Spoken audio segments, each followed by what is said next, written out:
Okay, we'll call the meeting to order of February 1st, 2024. And may we have roll call? Carol Allen. Here. Woodrow Terrell. Here. Shelby Stephenson. Here. Victoria Rizzo. Here. Bob Harrington. Here. Gary Howell. Here. Shirley Winters. Here. So that's everybody. Thank you. And now pledge of allegiance. Yes.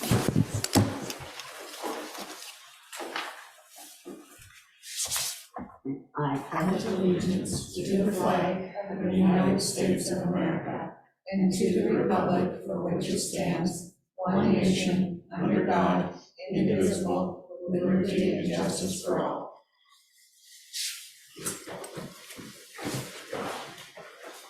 And do we have any public comment?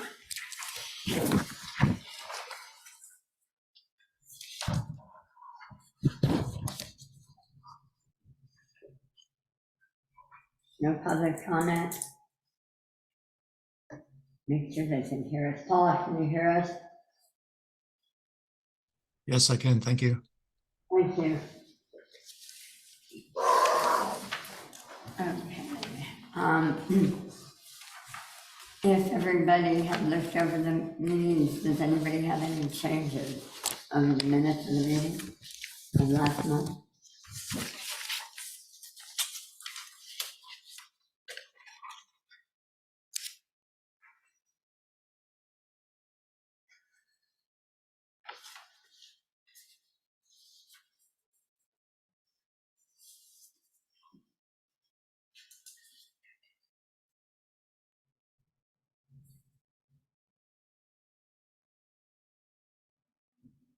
None?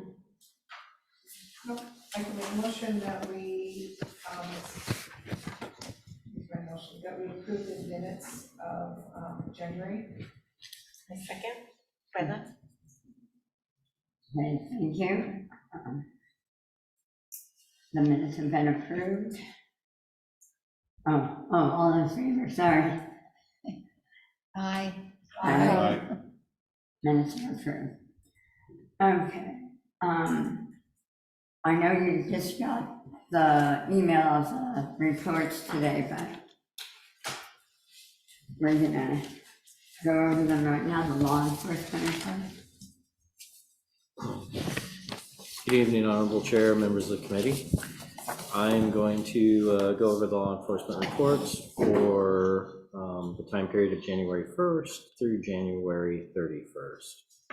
And before I do that, I do want to just make you aware that I have another commitment this evening, so I will be leaving at around 7:30, just in case it's not wrapped up by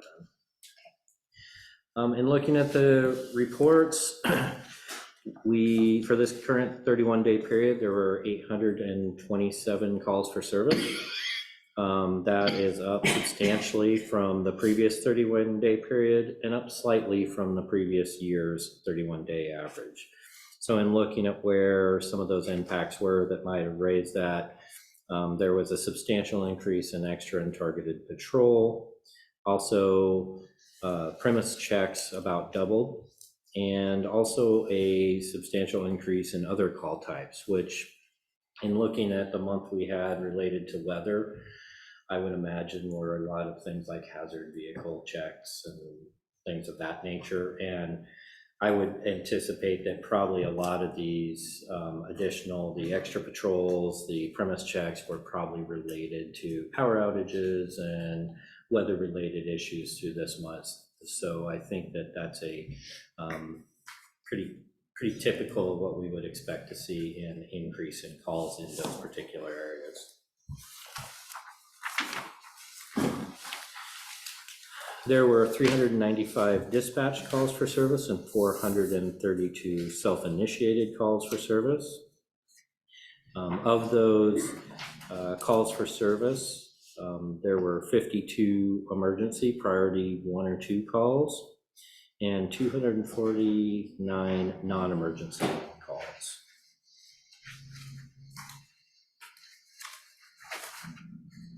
Looking at traffic crashes, Nothing really stood out. We anticipate an increase in traffic crashes, of course, when we have weather like we had this month.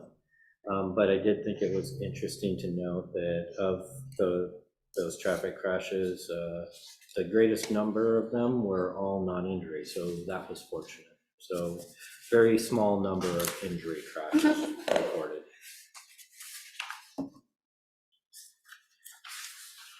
We had two events that were considered community contacts that were identified. One of those was here at this office, and then one on the 1100 block of Frontage Road. So very likely that was somebody coming in, or and the one here, somebody coming in, or a deputy being flagged down to talk to somebody. There were 156 traffic stops made.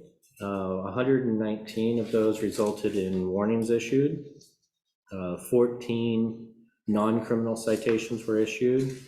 There were 8 reports written related to those traffic stops.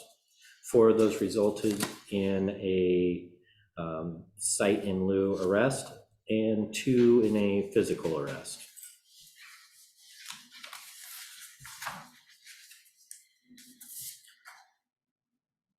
Moving on to detective case activity, there was 9 additional cases referred out of Troutdale to detectives.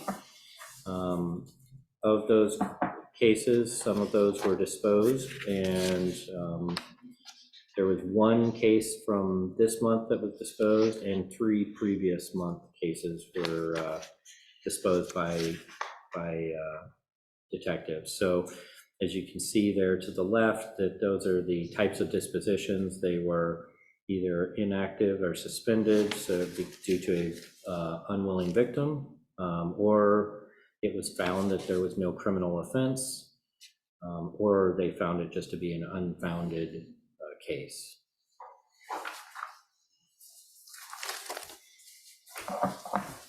Three vehicles reported stolen this month, which is substantially down from the previous 31-day period and lower than our historical yearly average. Do you think that could be because of the weather also? That there's less stolen vehicles? It's kind of hit and miss. A lot of times when the weather gets bad, you actually see an increase in stolen vehicles because it's cold outside. Oh, okay. So,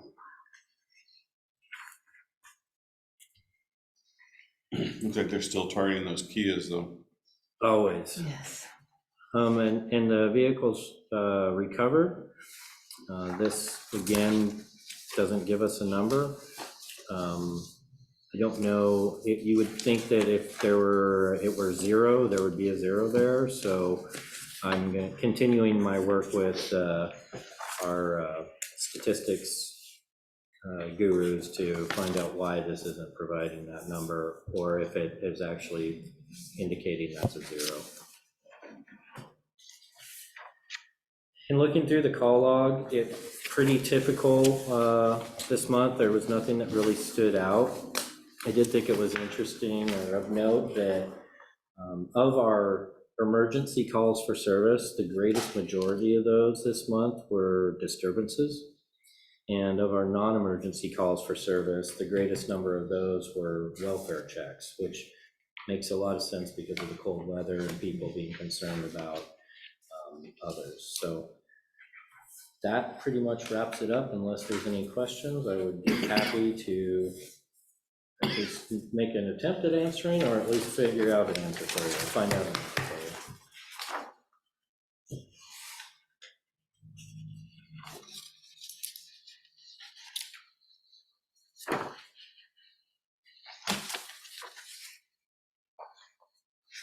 you. No question. And I apologize, I know that you all just got this today because of just the way the meeting fell on the 1st, and we usually get these the morning of the 1st, so.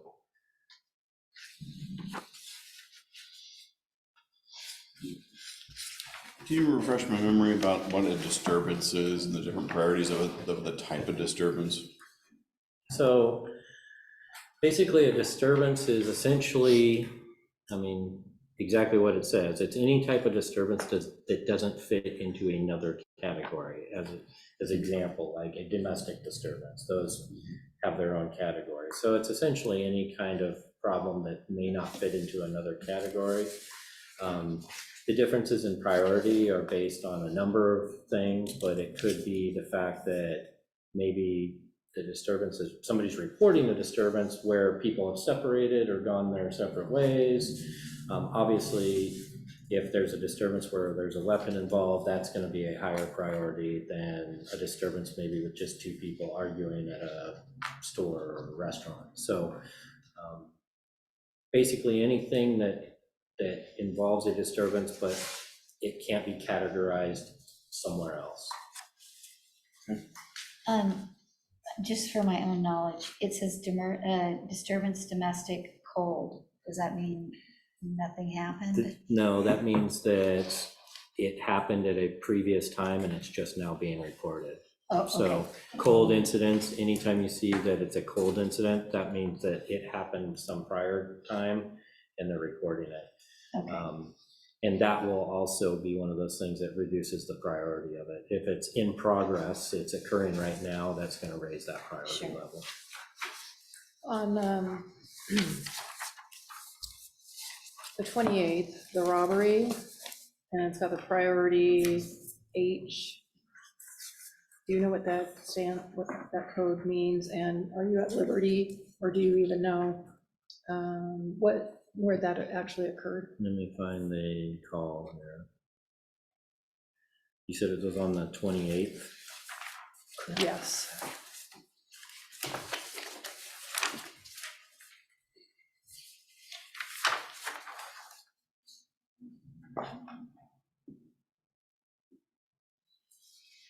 In a Home Depot-ish area, Oh, is that Yes. Home Depot? but it might not be Home Depot. It could be one of those restaurants. I got, Taco Bell or something. I don't know. Seems like something in there is Okay.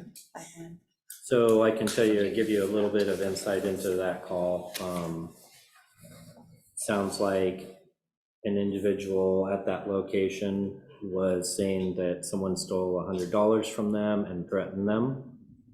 And, but it looks like there, in the dispatch call, there was some language barrier, so it's kind of vague in the dispatch notes on what that is, it was related to. But I do see that the deputy arrived and cleared it with the report written. So I would assume that the deputy arrived and found that there was at least something of note and worth reporting.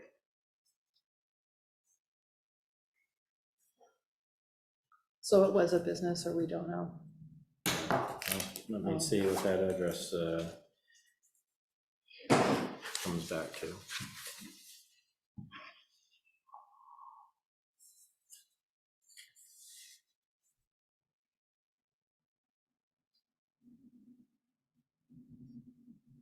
I think it's going to be Home Depot, but let me double check to be sure. Do all addresses just get put in with a 100-block reference, like 15, 16? No, if they give an actual address, that is Home Depot. Okay. So if they give an actual address or they give a location where there's an address on file for it, it will go into the actual, as the actual address. If they give like a rough area, they'll either put the 100 block or they'll try to put the nearest actual real address with some direction in the call. So 100 blocks usually indicate that it's either an intersection or they didn't give an actual address, they just gave kind of a general location, like I'm near the corner of 257th and Stark. So then they give 100 blocks. I guess it's because I feel like most of them either say like this road and this road intersection or something, like Northwest Marine Drive and frontage or more, or all the rest seem like 400, 800, 1500, 700, 2500. They don't seem like they give, and I get it if you're not giving. Well, in the addresses. report that you guys get, it doesn't give specific addresses for privacy reasons. Oh, so that's probably why. Okay. So, yeah, so That's, if you're asking why does your report just have mostly those addresses, like we essentially limit it down to just general locations for people's privacy. Okay, that makes sense. So the star H, That means it's a hot incident. it's a hot incident, okay.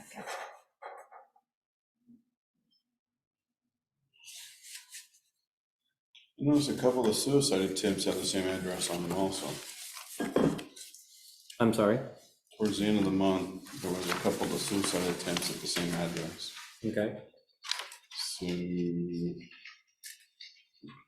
if there was a transport or psychiatric hold, or that'd be something we have to get a hold of AMR or HOPE or. I can't go into details about that type of information.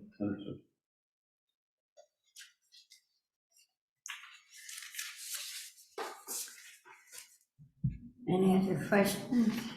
I do have just one more, and then, Okay. when we do have, I know a while ago, I had a neighbor that was in mental health crisis many times, and they called on the county to bring out, instead of calling the sheriff's department all the time, Mhm. so they had teams that would come out and help support. Are those still active in the area and able to assist? Yeah, the county contracts with organizations, and as well as having their own mental health professionals, but we contract with specifically for response to law enforcement related calls with Project Respond, who can come out and either be called directly out or come out to assist deputies in those kind of incidents.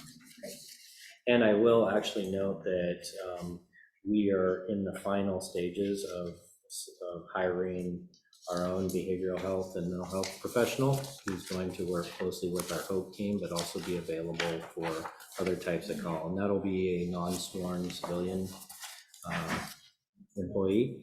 And so that's actually pretty exciting news. We were able to do that through a federal grant.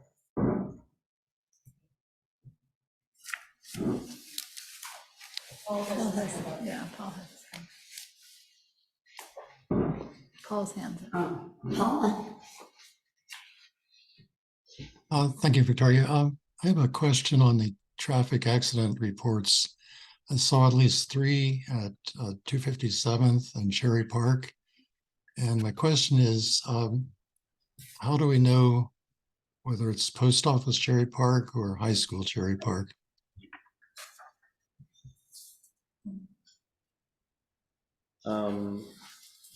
I guess we don't. Let me look and see if it will say in the call history.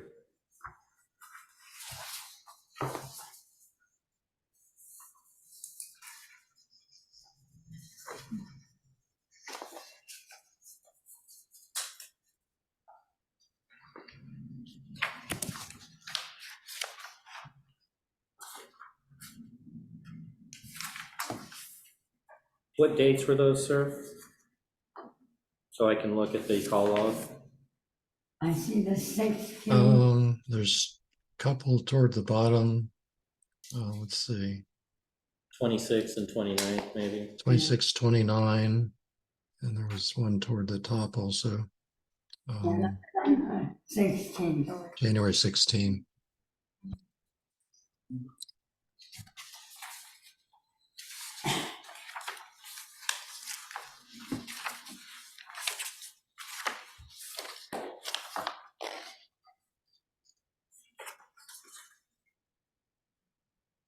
So the call log is also giving general addresses, so the only way to actually get 100% on which side that was on is going to be to pull the reports or get copies of the reports. Okay, thank you.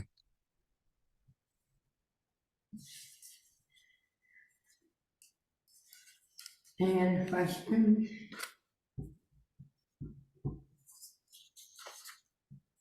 No. Okay, thank you, Catherine. Okay, I would like to introduce at this time Sarah Hurwitz and Stephen McWilliams from Multnomah County.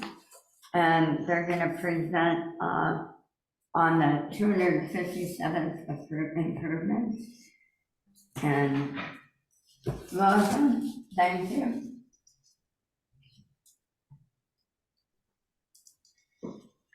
Hello, is everybody able to see the screen and hear me just fine? Yes. Well, good evening. I really appreciate everybody's time this evening, allowing us to present on the Southwest 257th Drive Corridor Safety Improvement Project. My name is Stu McWilliams. I'm the project manager for this project for Multnomah County Transportation. And I'll let my co-presenter introduce herself. Hey there, good evening. I'm Sarah Hurwitz. I'm the Public Information Officer for Transportation for the county. And we're here this evening to give a project update, how we got to where we are in this project, give a little bit of background, and also a big overview of what we plan to build as part of this project. We have involved City of Troutdale City Council on a couple occasions, as well as other East County groups such as Bike Ped Community. And this is the first time that we're here for the Public Safety and Equity Advisory Committee, and we're really excited about that. So a little bit of the project overview. As you can see there, this is the extent of the project. Our project is going to be going from the Cherry Park North intersection down to Stark Street. And overall, this is a multimodal safety improvement project from Southwest Sturgis Drive to Stark Street. This corridor sees a lot of traffic per day. We measured it coming in at over 18,000 vehicles per day. 60% of those are cars and 40% are trucks and buses, which really highlights that this is a freight corridor between I-84 and Highway 26. A little overview of our budget. The estimated cost is approximately $8 million. We have received $45,000 in grant funds for little portions of the project, which I'll touch, as well as $600,000 for the Mid-County Lighting District. And this is the overall estimate of design, management, and the construction costs. As we start the project, we want to step aside and put forth some project goals, and some of these are highlighted here. We really want to focus on and enhance the safety for everybody using this street. It's a very car-focused street, but we want to really expand it so that everybody feels safe using this. So that's those who are walking, using a mobility device, cycling, driving, or using transit.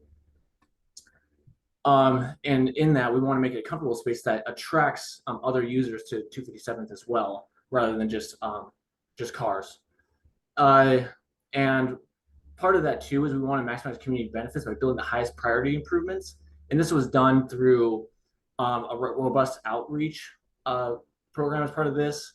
And we did that through early outreach to kind of build community where they can come forth and we can decide with the community what to prioritize and what to focus our money, time, and effort to build on 257th. And also this is really an opportunity to provide essential maintenance for 257th because it is a freight access corridor, and part of that will be repaving and making sure it's a safe road for vehicles and trucks traveling. This is a high-level project timeline for this project. This project kicked off in the summer of 2022, and we started out with an existing conditions analysis, kind of evaluating the corridor. And you'll see kind of highlighted here, engagement opportunity 1, engagement opportunity number 2. This is a section that I will let my co-presenter Sarah to go on. We have a few slides that Sarah will explain what we did as part of our community engagement. And here, where we are right now in winter 2024, we've finished conceptual design. We're really in the heart of designing the construction plans and making sure that we have everything put together and organized before we take it out to construction. And our construction begins in fall 2024, and that will last throughout the next year as well.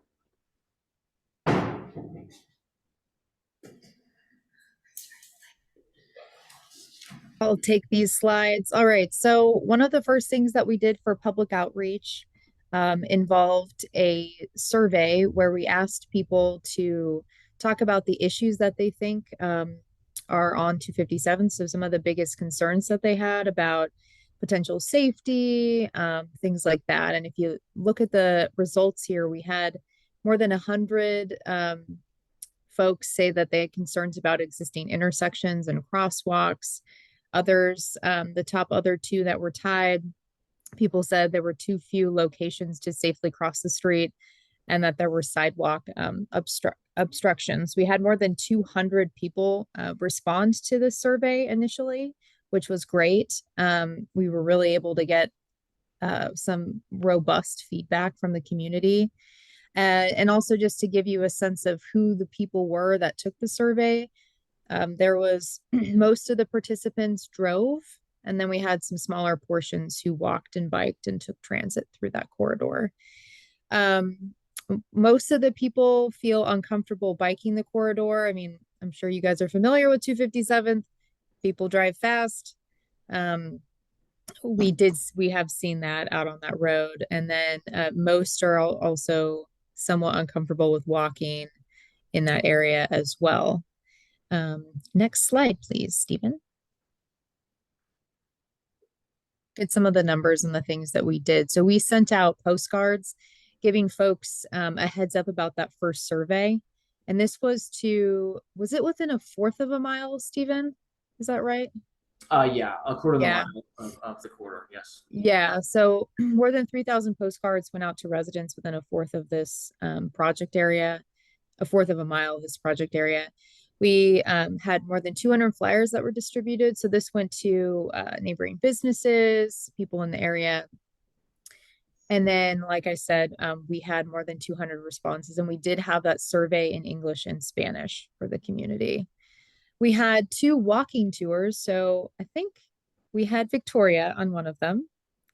And they were really great. These were interactive opportunities for the community to see the project site in real time, and then to also point out issues to the project leads in real time as well. So the first one that we had was a community walking tour. So that included people who live near the corridor, work near the corridor, students, teachers, people from Mount Hood Community College, some examples. And then the other one was more of an elected leaders focused slash any of the local municipalities, agencies. We had several people from the city of Troutdale that were on those walking tours as well.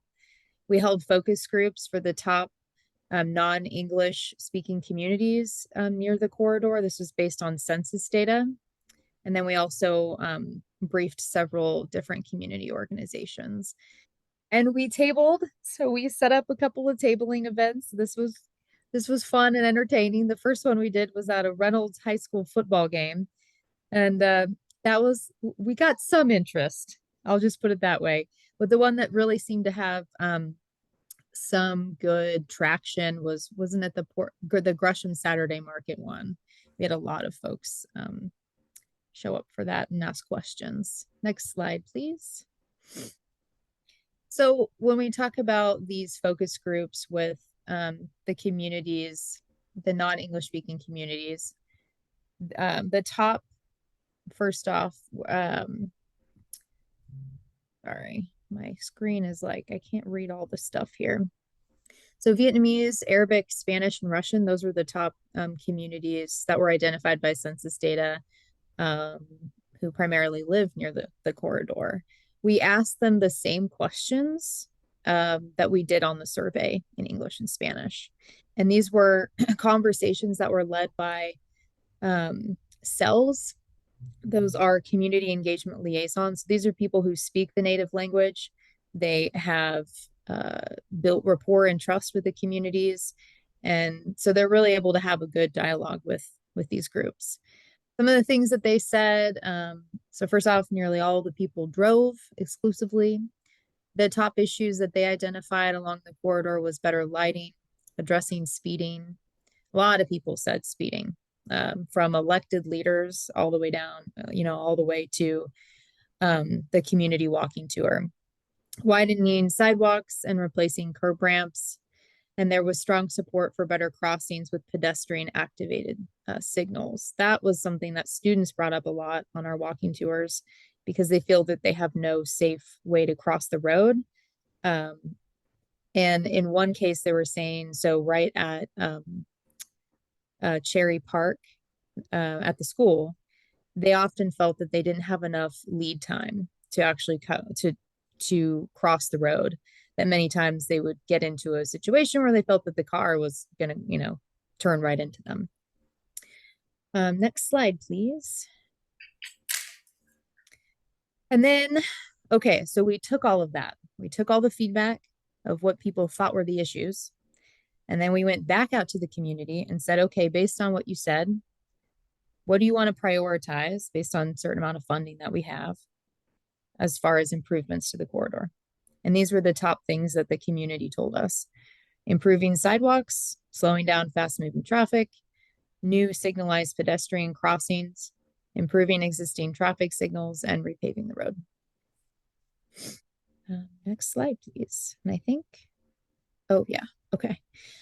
And then, so as far as some of the results, so, here's an example, one of the questions: if the county has the funding available to add a signalized crossing on 257, where would you want that to be? So people also identified where along the corridor they actually wanted to see, where you push the button and it flashes or something like that, where people could safely cross. And I'm having trouble reading this on the screen here. Seemed like most people were open. Yeah, open to any of these options. Stephen, next slide. And I'll hand it back to you. Thanks, Sarah. I want to highlight basically all the elements that we plan on implementing for this project, all the safety improvement examples. I have a few pictures there, and I also just like to kind of go through each one just so we all have a good understanding of what it means and what we expect to see out there. Part of that federal funding that we received, about $45,000, we're going to be installing bike boxes at Sturgis and 257th. That's at Sturgis Cherry Park intersection in the north end of the project. These bike boxes allow crossings, especially in the east-west direction, in a more safe manner than existing. It allows the bicyclists to get ahead of traffic and to be seen in a better way than behind or inside the traffic lane. And so that's planned to be installed at 257th and Sturgis. We're also to be doing bus stop improvements. What these mean are we're working in tandem with TriMet and their plans, but essentially it's improving the accessibility for folks with mobility devices, or and essentially widening the sidewalk at these locations to allow people to navigate through those areas while people are waiting. We are installing 2 enhanced pedestrian crossings. I will point out those in the next slide. And those enhanced pedestrian crossings for the volume of vehicles and the number of lanes on 257th is the appropriate measure to be putting in a pedestrian actuated signal that would be equivalent to like a hawk, which is in that picture above, which will have the red light indication rather than just the flashing amber lights. Those not to be confused with signal improvements. We're also improving these existing signals at Hensley, Cherry Park, and actually both Cherry Park intersections. Essentially, they will be increasing the accessibility of the locations by adding in the pedestrian push buttons that are a little bit closer to the ramps to increase access. Sidewalk accessibility improvements. We're also going to be removing any barriers for mobility along the sidewalks, any tripping hazards, things of that sort, as well as installing curb ramps all along the corridor for accessibility. Lighting, there is lighting most of the way through the corridor. However, it's not up to our current standards for the county. And so we're upgrading all of the wooden poles to aluminum davit poles and upgrading it to standard LEDs. And we're doing this all along the southern half of the project from Sturgis to Stark.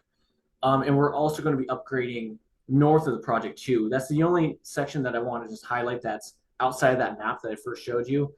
we'll be upgrading the lights on from Sturgis down the corridor to right about where the food carts are. The food carts are already installed new lighting.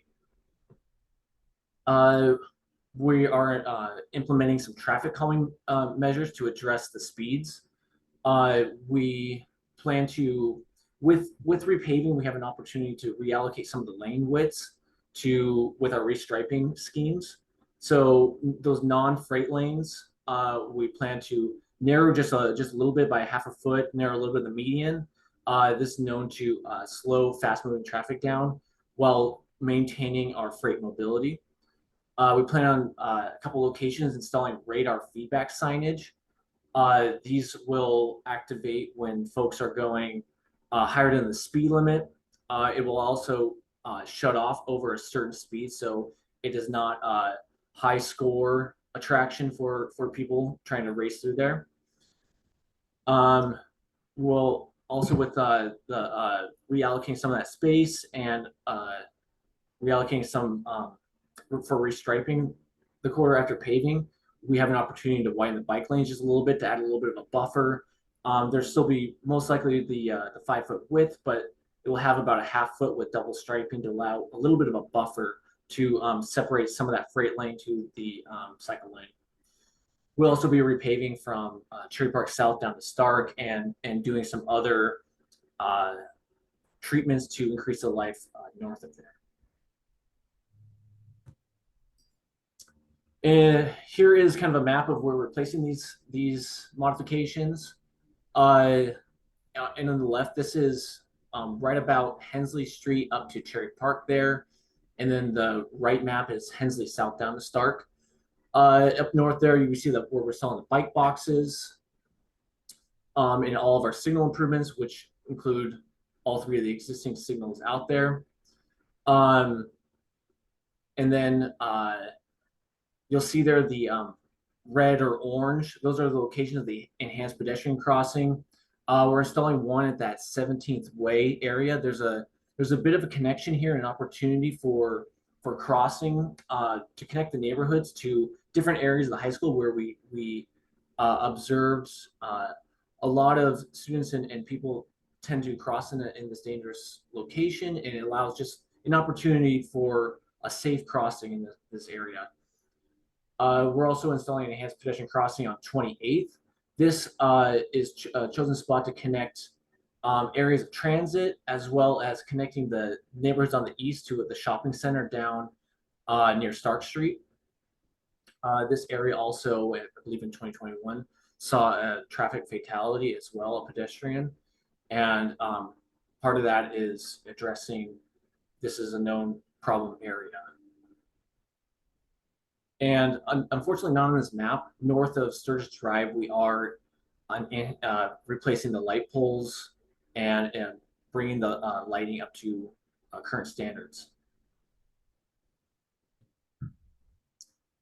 I really appreciate everybody's time. Thank you. And we are here to answer any questions that you might have on this project. It's a bike box. Pretty nice. You showed a picture. What is a bike box? A bike box is it typically uses green paint, and those bike boxes are usually set ahead of an intersection. So the bike box will be kind of set back from where people wait at a red light, which gets the bicyclist ahead and seen from all legs of the intersection. And when it's time to go for a green light, it basically gets the bicyclists ahead so that they're seen, whether they take a right or a straight.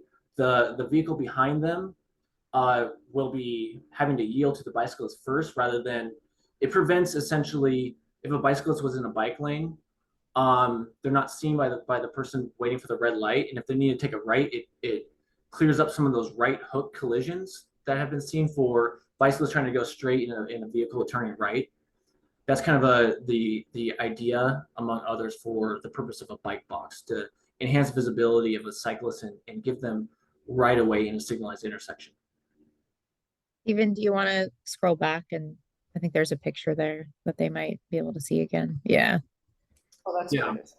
Now, this is not exactly what our intersection will look like here, but this is kind of example of the type of pavement markings you would typically see.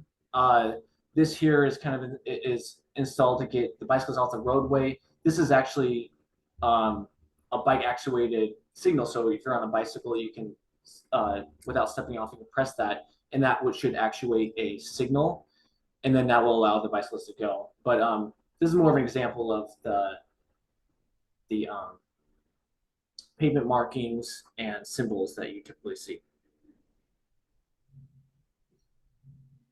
So I have a question that bike box, what you're talking about, will be like the left-hand turn will be in the left-hand turn lane, but it'll be at the front of the left-hand turn lane.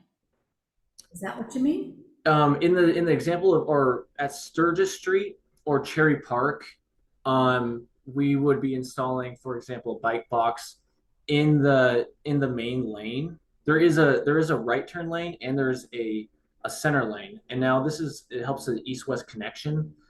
So the bicyclists would travel west, for example, on Cherry Park, and as they come up to the signal at a red light, vehicles are instructed by pavement markings to wait behind the green, and then the cyclists would come in front of the vehicle to enhance their visibility for either for going straight through the intersection or turning a left to go 257th south, for example. Okay, so are those bike boxes are only on those side streets, they're not on 257th themselves? That's correct. Did you guys do any actual data collection on the number of riders per day? For vehicles or bicyclists? Bicyclists. No, we don't have a count for number of bicyclists seen per day. Okay, and also, what's your frequency in sweeping of the roads? That's a question I'll have to confirm with our maintenance.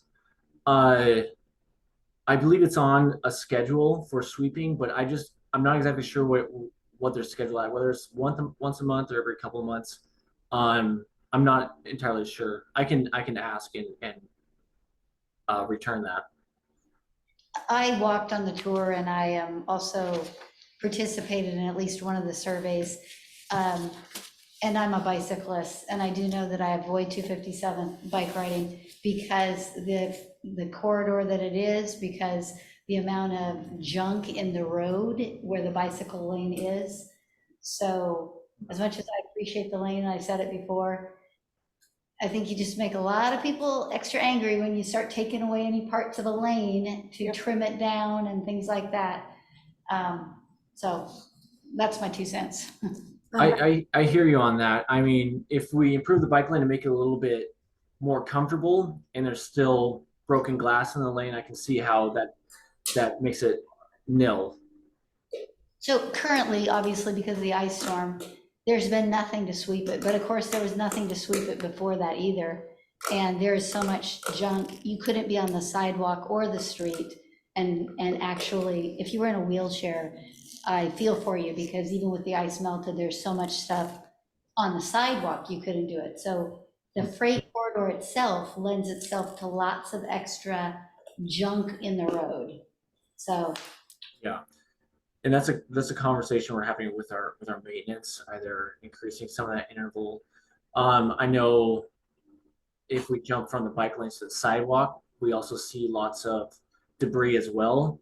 That can be in the form of stuff coming from the cars and vehicles, and also vegetation. For this project, that vegetation will be cleared, and it's also in conjunction with our maintenance and how we can maintain that to be cut back, or in some way look at that into a way to kind of maintain that cut back vegetation. That's why I asked if you knew how many bicyclists actually take it. I live right off 257. On occasion, I see them further up where there's a little bit more cleanness, like in Gresham, but further down, there's less and less, especially if they can take a different road because of the freight volume of traffic, so. Absolutely. Yes, I just had one question. Well, actually, I have two questions. Number one is around the bike boxes. I know I commute in Portland, so I see those a lot. Is there an education plan for people who maybe live in the community who haven't seen those as much, so they will know kind of what to do and how to use those? You know, we don't have a education plan at this moment. However, I think kind of discussions as we're bringing this up, you know, Sarah, maybe you want to touch on that a little bit? Yeah, I think that's a great idea. I think since it's not something that is maybe seen as much in Troutdale, I'd be open to working on some kind of outreach and figuring out maybe how to share some flyers or graphics with the community, just so that people are aware of how to use it. Um, yeah, I think that's a really great point and something to consider. For vehicles and bicycles alike, seeing that, I think that's a great idea. And then the one other question I had was, you had talked about the narrowing on the non-freight lanes. And I know you had a map up and it had some color codes there. And so I was just wondering what areas those might be, or if those were indicated on those maps. It's not indicated on the maps. However, it's corridor wide. When I say Okay. the non-freight lanes, those are the interior lanes. Freight, there's signage out there that directs freight to use the exterior lanes. And I know that's a preference for freight as well for their mobility. So it'll be the medians and the two interior lanes would be the one that would be narrowing, because those are primarily used by cars, not the freight. Thank you.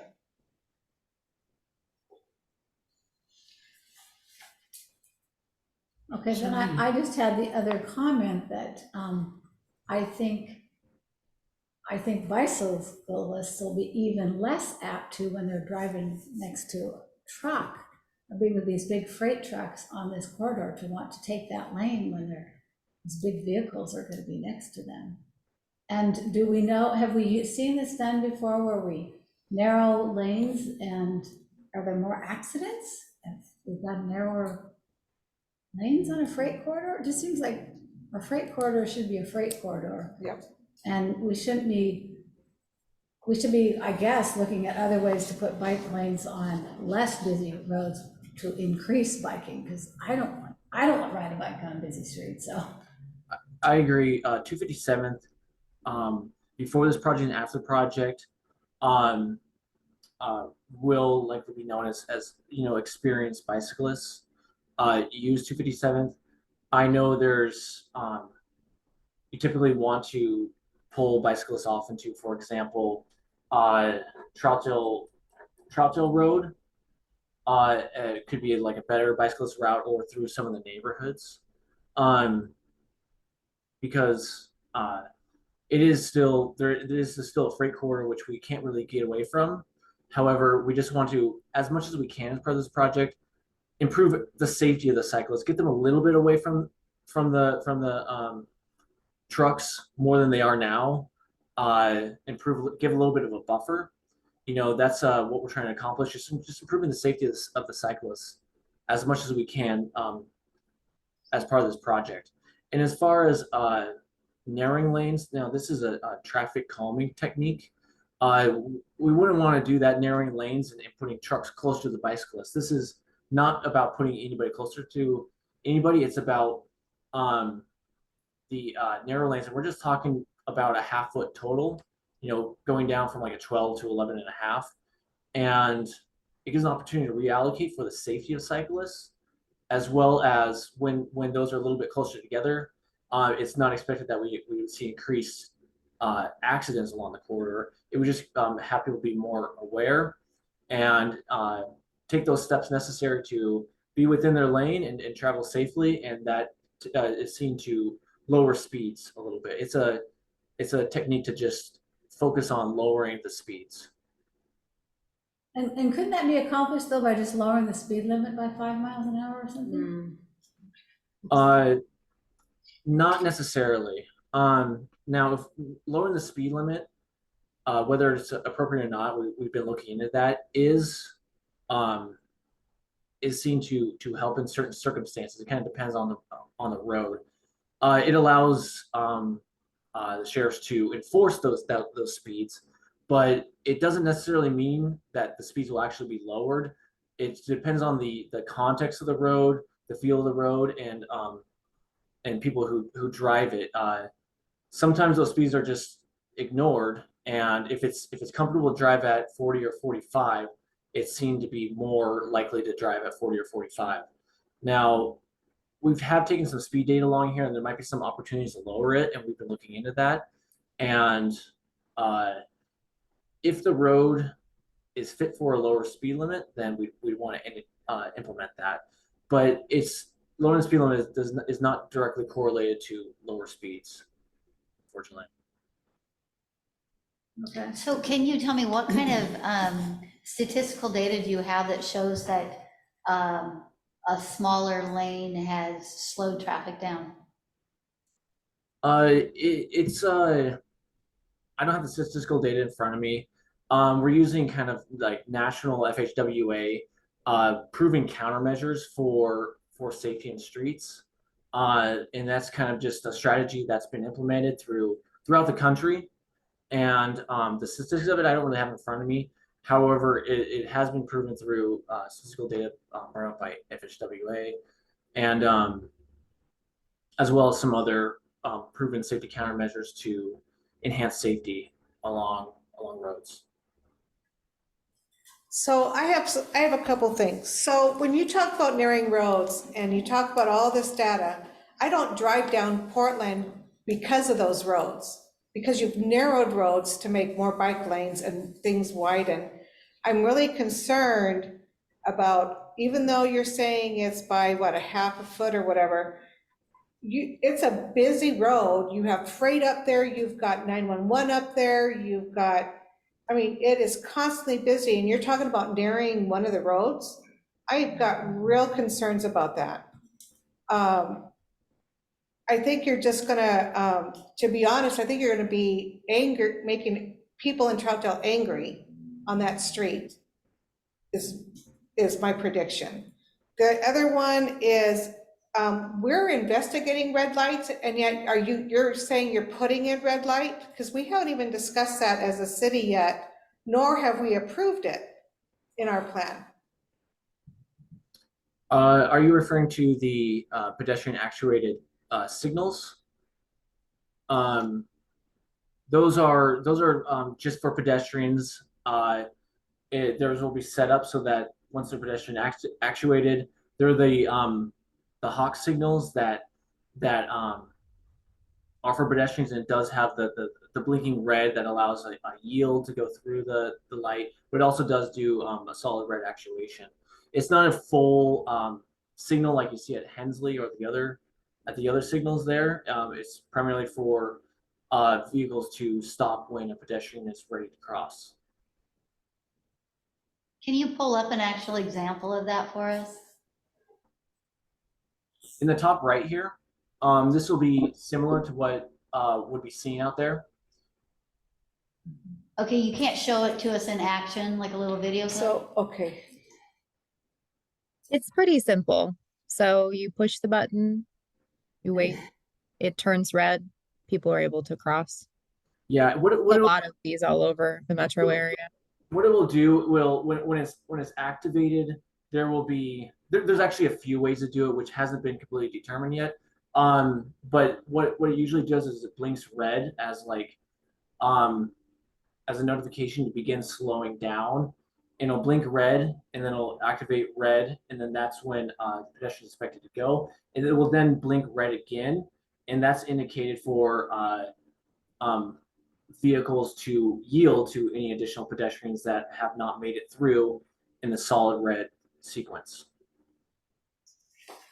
They have one on Troutdale Road already, so. Okay. It is? Okay. I just want to add to the conversation on those. I drive Halsey all the way into Portland for work every day, and in the dark, there's kids that sit on and before they put one of these in, they were just running across the street. It was highly dangerous, and now they've been using this. It's much safer. People are slowing down, so that was highly effective when I've seen it used and making it safer for those kiddos to cross. You may have seen the amber light, the rectangular rapid flash beacons. Those work well. However, those are more typically ignored rather than a red, because a red when driving on the street is a very clear signal of stop.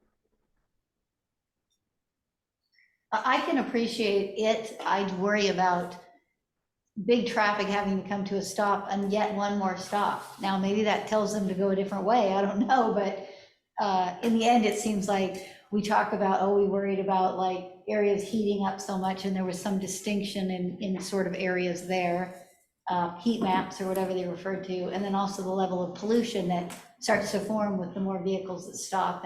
But I appreciate the crossing piece of it, so. Mm-hmm. And these aren't on any sort of timer like the other signals are, so it's not like just going to be turning red here like every 3 minutes, like maybe some of the other signals. It's only when a pedestrian touches or anybody touches the button, which will be significantly less than any of the red actuation on the other signals. Hi, Mr. McWilliams. This is Woodrow Terrell. My questions are about, again, with the shrinking or the shortening or reducing the width of the lanes and emergency services vehicles.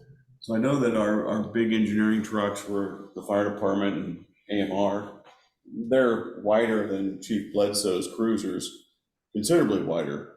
Is there any ways to accommodate for that? Because this is the one main artery that takes anybody who's been in an accident in Troutdale to the emergency department. Mm-hmm. It's gonna affect our response times or ambulance travel times to the ED. We don't believe it will affect any response times. Now these lanes are designed for emergency vehicles. That the design width is will fit pretty much all standard vehicles unless they're oversized. And these enhanced pedestrian crossings, is there a way that we can have an ambulance on the way to the ED? I know that some of these some enhanced crossings have the signal changer so that we can have our emergency services crews have right of way. Will these be enhanced like that? No, we don't plan that to have those the emergency vehicle preemption devices. Those are already installed on the signals that are existing out there. The pedestrian enhanced pedestrian crossings, we don't plan on installing those emergency vehicle preemptions, only because we don't expect a lot of instances where pedestrians need to cross in emergency vehicles at exactly the same time. Also, I am not sure that these signals are not as, these enhanced pedestrian crossings are not as smart as the signals are. I don't think they really have the necessary equipment and wiring to allow for emergency vehicle preemption.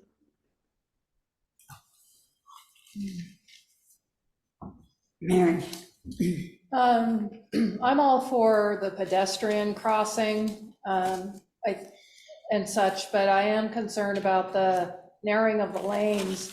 If you look at Division Street all the way down Portland and Halsey and Gleason and what they've done with the concrete center lanes and the narrowing of the roads, it's actually more of a hazard driving those roads anymore. I mean, as far as pedestrians, maybe not, but I think traffic crashes, I'd be curious to know if you've looked into, or if we could look into actually the statistics to see if, since they've put all that in, if they're have actually gone down for traffic crashes.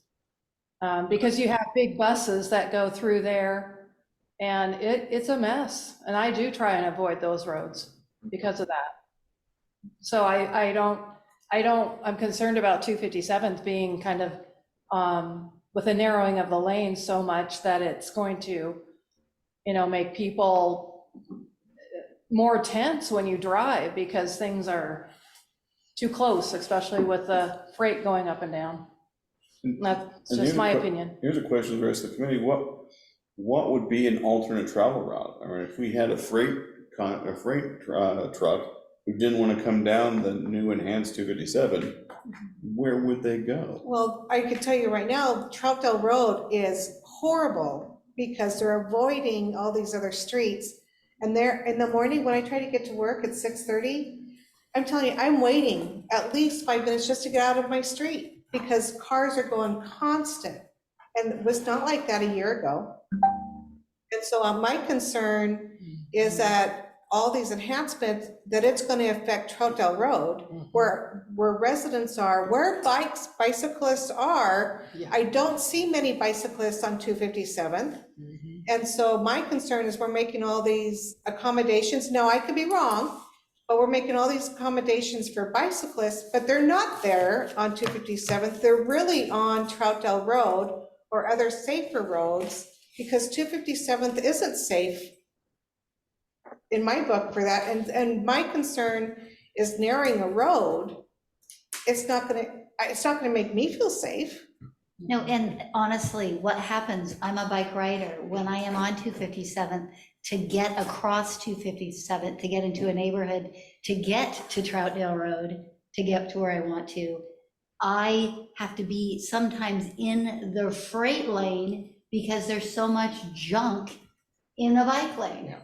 So it could be, you could have swept it one day and 10 days later it's a hot mess and the bicyclists can't be riding through there. A bicyclist riding anything on any speed at all is on a narrower tire, and it's just not safe to hit things. Anything you hit, the big metal things, when motorcycles hit them, go down. Bicyclists go down far easier in just a little bit of gravel. So it's just, I love riding my bike, but I never want to be on 257. Chief, do you get a roll? I was just going to say, I really want to see improvements on 257th, but I want us to respect the fact that it is a freight corridor, and I still embrace that.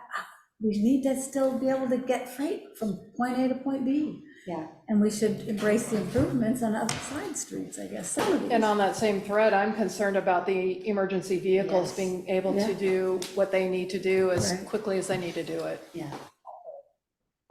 And we agree too with maintaining this freight route. We have to keep goods moving through here. And that's why we're essentially not touching the freight line. We don't plan to touch it. Yeah, but you're gonna make a car go closer to the freight lane, and that, I just don't see that that's safe. Right. I mean, I don't know where you guys come up with the information on how you think that's safer by putting us closer to a freight lane. The increase of awareness tends to have an effect of lowering speeds, and that's one of the main concerns on 257th. It's that's one of the main reasons. It's for the fact of lowering speeds. Sure. Okay, I mean, if that's a tactic you use in Portland, many people don't go to Portland because of what they've done to the traffic down there. So I'm just concerned. And I mean, there was a comment made that you had 227 responses, and that was a great response. I think we have 18,000 people that live in Troutdale.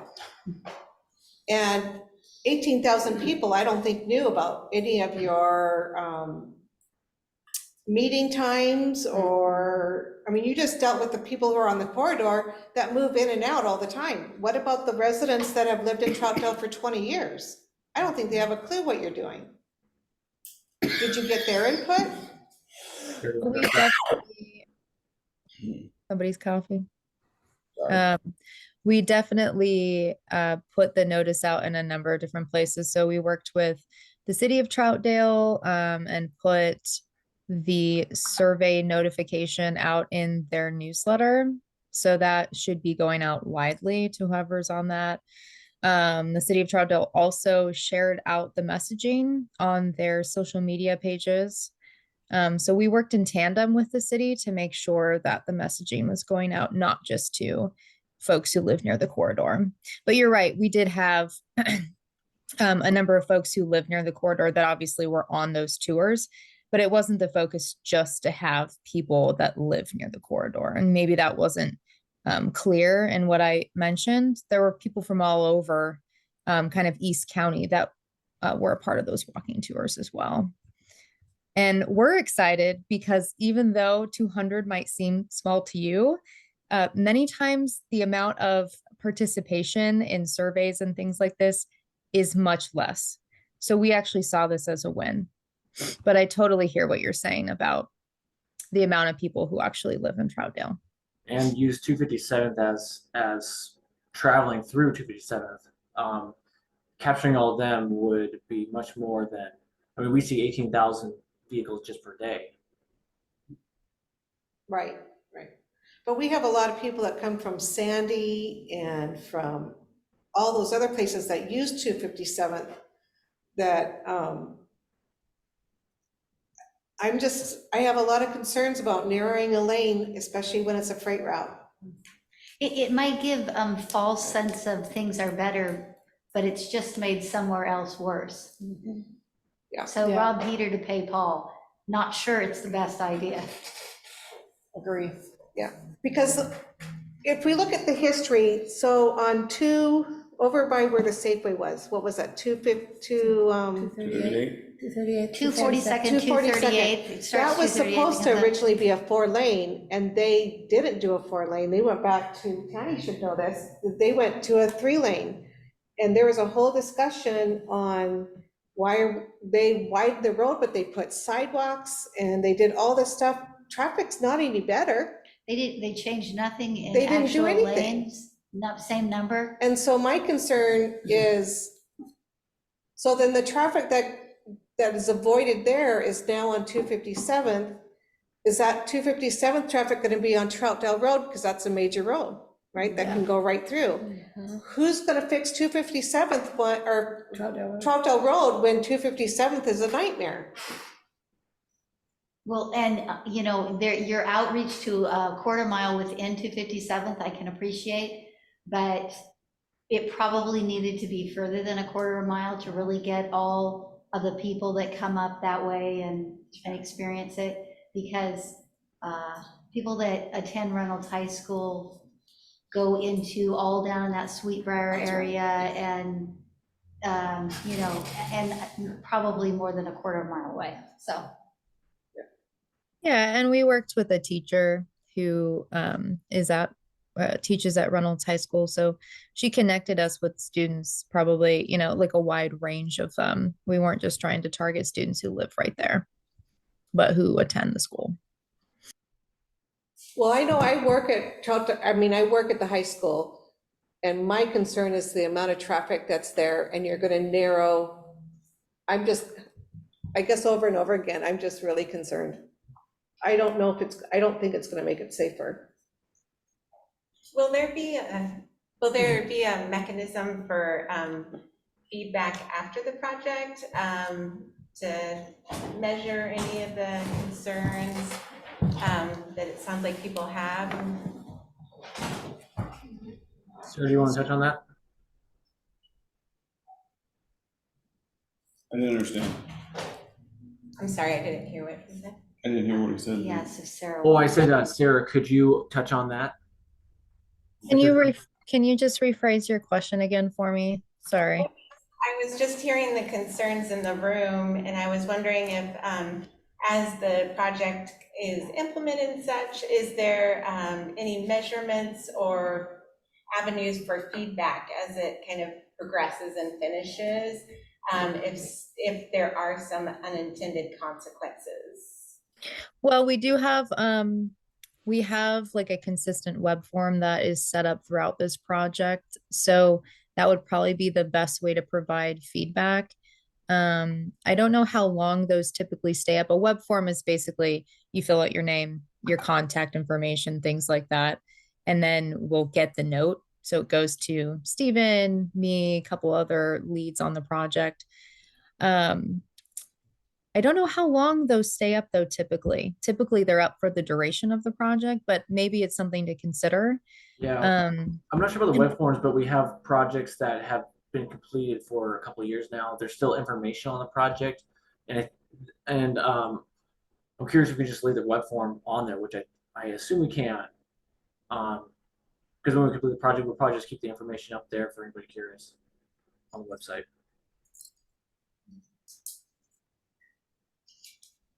And I did want to provide a little bit more information, and I can share this with Stephen. Our engineering services manager, I know you guys had a question about some data related to narrowing lanes and whether it makes it safer. We're happy to provide some data on that I can share with Stephen. Okay, great. I'd appreciate that. Yeah, that'd be nice. Yeah, you bet. So, can you put up the, picture that shows where those, where the crosses are, not, the one that showed the survey? Because those crosswalks both seem to be kind of close to existing intersections, but were those the ones that, were the most ideal places to put them? No, 28th was chosen less, but that's where they chose to put it, So why did we put it on 28th? because of the not sure. Oh, because I'm not Just sure. on our survey results, it sounded like what we received a lot of like, yes, we need pedestrian crossings. Now, we really need pedestrian crossings out here. Find out the best locations. And here are the locations at 17th Way, as I said, we observed, this is a connection to the neighborhood. It allows people to go into different areas of the school without traveling too far out of the way to get to Cherry Park, which is the next safest way to cross. This was chosen as a good opportunity, as a good sight distance as well, because really it's the access to the high school mainly. And then down here, it's next to the there's parks, the middle school on the east side of the street, the Columbia View Family Health Center, also the Troutdale Commons Shopping Center. What was observed and predicted is it's a lot of folks who are in this east part of the neighborhood who might walk to transit or walk to the Troutdale Commons Shopping Center is unlikely to travel all the way down to Stark and back up to some of those places they need to access. So it seems like though 26 was one of the ones they wanted it, and that's where you have the bus stops at. So wouldn't it make more sense rather than 28th to put it at 26th? And we looked at 26, and unfortunately, just due to those where the side streets are coming in at, what needed to happen would be a full signalized intersection in that area, because of if we place an enhanced pedestrian crossing there was really major concerns about like right hooks and people turning left on the street and not seeing, whether it's on either side of the 26, not seeing a pedestrian crossing as they're looking in one direction. It was just a lot of conflicts between that intersection. They're better served at either a T intersection or mid-block for pedestrian crossings for that very reason. And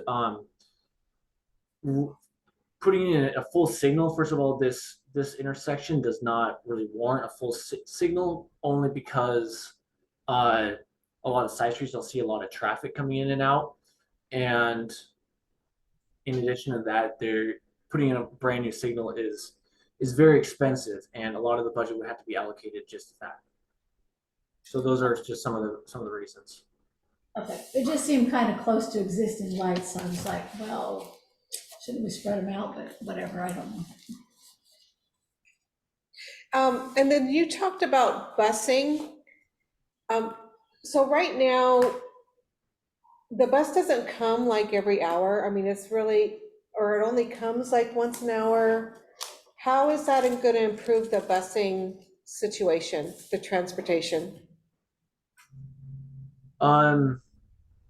Let's see. I don't know the frequency. TriMet is completely in charge with how they manage their routes.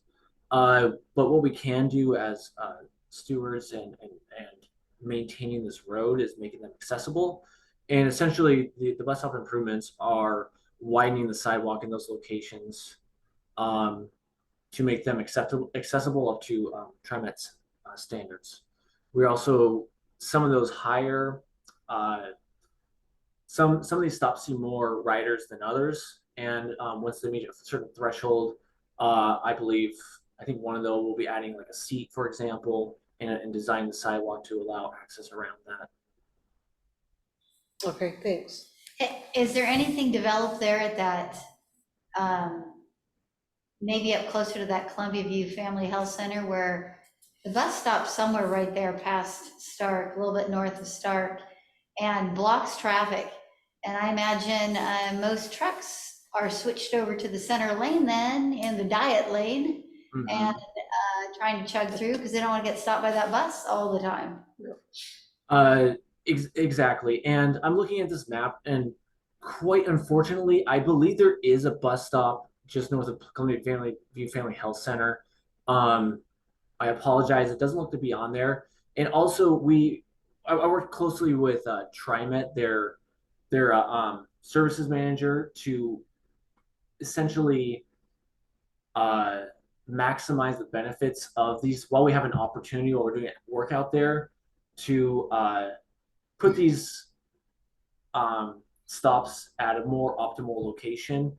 And I believe in a few of these, it's better to have them at the far side of the intersection, for example, rather than the close side. It allows not people to whip around the bus when they don't see the traffic signal, for example.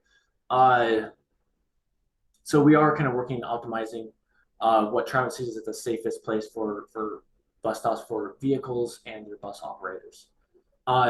So there is a little bit of movement from like near side to far side, but all the bus stops will typically be remaining in the same locations. Okay, I think I was hoping there was like some type of a pullout for the bus, because I know driving that road every day, a bus is on 257th heading north, just past the Shell or whatever the station is there at the corner on Stark, goes past it heading north and pulls over. And all the traffic comes to a stop. And then you see a lot of people trying to jump lanes to try and get out from behind the bus, because the bus is still blocking most of the lane. And so I imagine if I was a bicyclist and the bus pulls over into my bike lane, that I'm pretty much SOL. And then that would be a concern to me too. I'm just open pickings for somebody else not seeing the bus exactly that same way, and I'm taken out or something like that. So I guess that's just my 2 cents again. Now you got 4 cents of mine. We took a look at some of those options, and in actuality, we have sound walls out there and limited right of way. We only have in most spots about a half a foot to a foot behind the existing sidewalk. So unless we start buying up a lot of property, which can be pretty high expense pretty quickly, we didn't really have any opportunity to build bus turnouts. Yeah, so I guess it goes right back to that inside lane, closer to the center lane being skinny and big trucks can't get by. It's just this huge lineup of trucks that can end up being behind a bus as the bus chugs down the road, possibly stopping at every stop or not. And in the past, or right now, currently, they could have switched lanes, understanding the buses there past and gotten back over. So you're restricting them. As far as like freight vehicles wanting to get into that center lane and going around a stop bus. Yeah. I know only, you know, we want to encourage more transit use, but at the moment there's not the ridership is mainly around the Cherry Park 16th Way area as well as a few others. There is signage out there, or that are out there now, where we're planning on putting out there that regulatory signage that says trucks must use outer lane, just for that reason. Because we don't want trucks going into the middle lane. You know, sometimes they will. However, there's signage out there that can be enforced that wants to keep them in the outside lane. It's not safe to be in the internal lane because there's a lot of cars that need to travel through this corridor as well.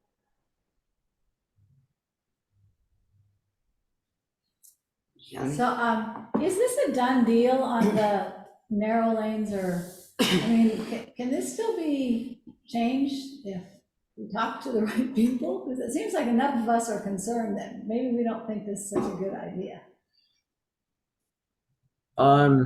No, I manage this project to bring it up to engineer standards and design and bring it through construction.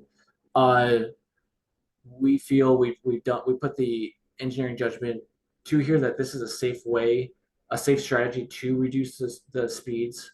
However, we come to these meetings to listen to you. We are going to be bringing this to our team check-ins and meetings and revisiting some of these items. You know, we are at this moment moving forward with that into our plans. We're not hitting construction till fall of 2024, but we're taking all these notes down and assessing what we hear from our community as we continually talk to the community about this project.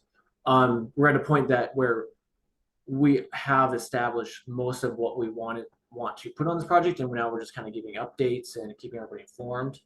However, if there's, as what it sounds like, major concerns, and we've heard this before, we are evaluating as time goes on as well. Okay, I think initially, probably when people got involved in it, and I did go on the first tour, I didn't fill out a survey, but I don't think I ever heard about narrowing the lanes, because I probably would have voiced extreme concern about that to start with.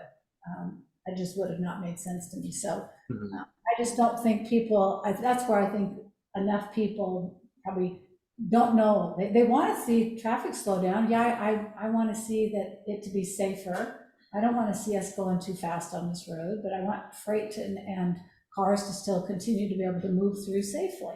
But I don't think that, I have big concerns about this narrowing of lane and then restricting trucks to only that lane, when now they just might be coming to traffic jam. I mean, maybe at certain times, most of the time, maybe not, but so that's my 2 cents. Sure. Mary, In that first tour, we were addressing the issues that we saw, and really the issue we saw when we were out there, it's loud and vehicles travel fast, and we hit the drawing board and strategize best ways to lower speeds, because that was a big concern for the county as well as people along walking tours and our surveys.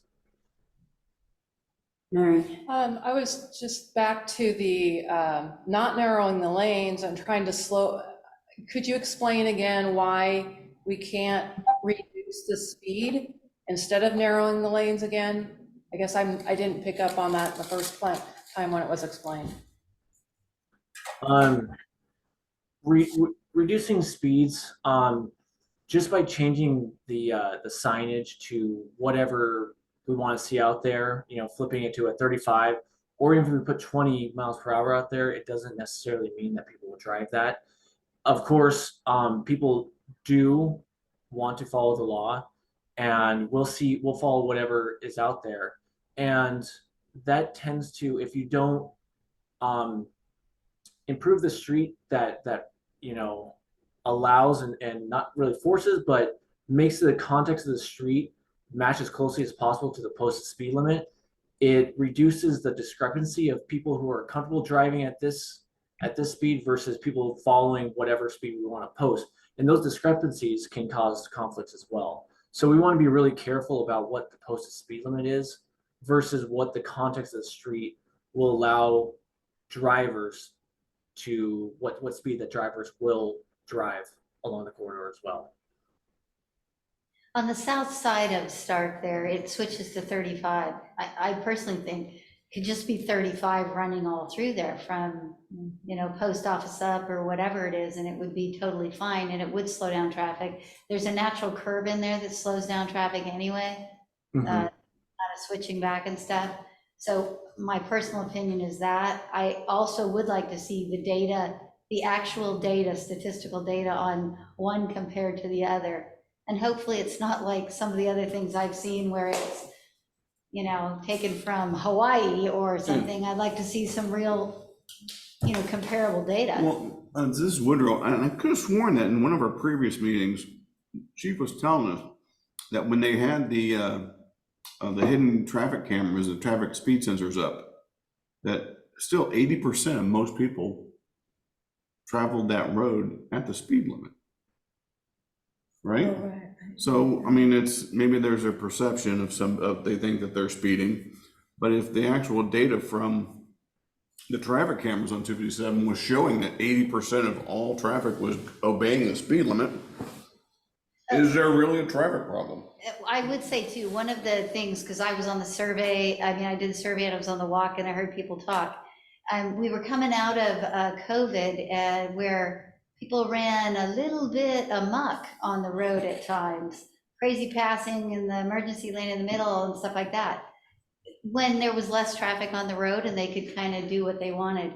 So I'm sure anybody can complain about it. On the walking tour, I heard somebody tell Sarah, they thought that speed on the road should be 10 when the kids are present. And it's just not realistic for trucks to drive that slow. So it's, you know, being responsible and stuff too, but having proper sidewalks.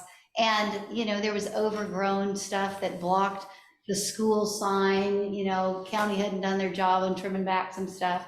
So it made it hard for, you know, people to see stuff and then suddenly it's there. Now, I mean, I'm aware of it being there all the time, but, you know, I live by the school, so. And I do want to highlight, we are looking into the posted speed limit as well. That goes through a process. We have to get approved by the state. However, we're looking into that, whether to do it as part of this project or evaluate our countermeasures to speed that we're installing. And if we needed to address it more, post or do our best to get the right data so that we can post it maybe a little bit lower. We don't want to jump into that where the state says actually maybe 40 miles per hour is a little too low. It's people are more safely traveling at 45. That's not something we want to jump into. So. Yeah, I just wanted to say thank you so much for the presentation, the information, and hearing our ideas. I am excited. I know you quoted the website. I think it was a National Highway Transportation Board, and you said we could find some of that data there.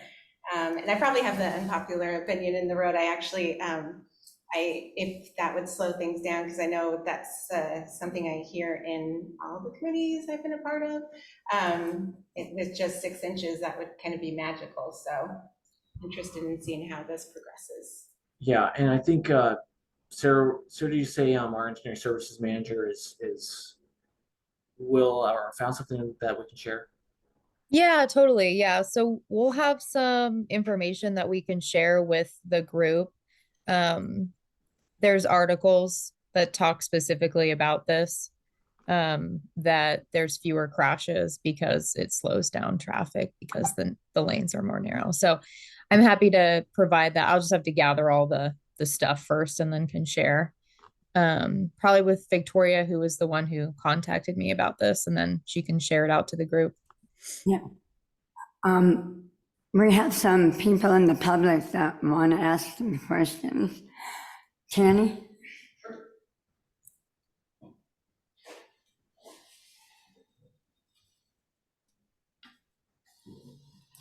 Thank you, Chair Rizzo. And I know I'm on a limited timeline here, so I'll just ask away if you don't mind. A couple of things. One, my first question would be, how do we plan to maintain this? In my opinion, 257th is not maintained very well now. You've got blackberries, you've got ivy, you've got tree roots, you've got sidewalks that are broken, tree planters that are, I mean, you really can't walk that bike and do anything on it right now. It's just not even a safe sidewalk. And if we're gonna do this, it looks to me like we're gonna have more striping that we have to do. We're gonna have more maintenance on these signals and other things. And I think that's gonna cost us more money. So if we can't maintain it with what we're doing now, how are we gonna maintain this going forward when it's gonna cost us more money to do so? Another thing, you know, this whole thing for me has been kind of a long time coming. This really started with the Mount Hood Freeway, if we all remember that, because that was going to be the freight route. And then it wasn't the freight route. But then when the county did 238, and this one still baffles me because north of Halsey, it needs to be 5 lanes. And south of Gleason, it needs to be 5 lanes. But between Gleason and Halsey, it only needs to be 3 lanes. And I've yet to figure that out, and I've just never had that properly explained to me where it made sense to me. Because there's not that much traffic that turns off of either of those streets if you measure it to warrant 2 less lanes. And you have to have 2 lanes going up 238. That totally makes sense to me, but the 1 lane going down doesn't make sense. And that was done deliberately to add more bike and pedestrian access way. And when that happened, we talked to the county and said, hey, look, this is gonna put a lot of pressure on 257. And the county's response was, we are going to improve 257. In just my opinion as a resident, I don't know that this is gonna improve it that much. When you look at it, you know, the road diet, I mean, this seems to me like it's almost like the county's version of the Atkins road diet. And the road diet only works if people wanna be on it. If you don't wanna be on a diet, it doesn't work. And I'm not sure you can get everybody to do it. Another thing I was wondering about is when you've got the bus on there, right? The semis are gonna go into the smaller lane to pass the bus. And we're talking about national data. Have we thought about the high winds that we have here? Those semis frankly get pushed around on that hill in the wind all the time. And we wanna make the lanes smaller when we have so much ice and wind in this area? It doesn't strike me as it's gonna be that much safer. I mean, in Arizona or someplace, they might have a great statistic for this. I just don't see it in Troutdale. And so, you know, what are the standards for that in this type of an environment? And I just am not a proponent of shrinking those lanes down. I think it's gonna get us more trouble than we have. We made 238 purposely a bike corridor. And we have Sandy Avenue as a bike corridor. And now we've decided to make 257th the bike corridor. And also this corridor only goes to Stark. Gresham said, yeah, we're not walking that dog. So this whole thing stops at Stark. So we only have this little thing we got going right from historic Columbia River Highway to Stark Street. Don't know that that makes so much sense for a corridor. And also, we're talking about traffic calming. I think that intersection at Stark and 257th is probably at least E, if not F now, in level of service at PM peak.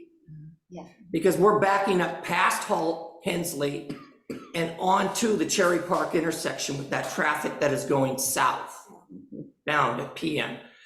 And so if we're adding signals, crosswalks, things of that nature, is that not going to diminish that?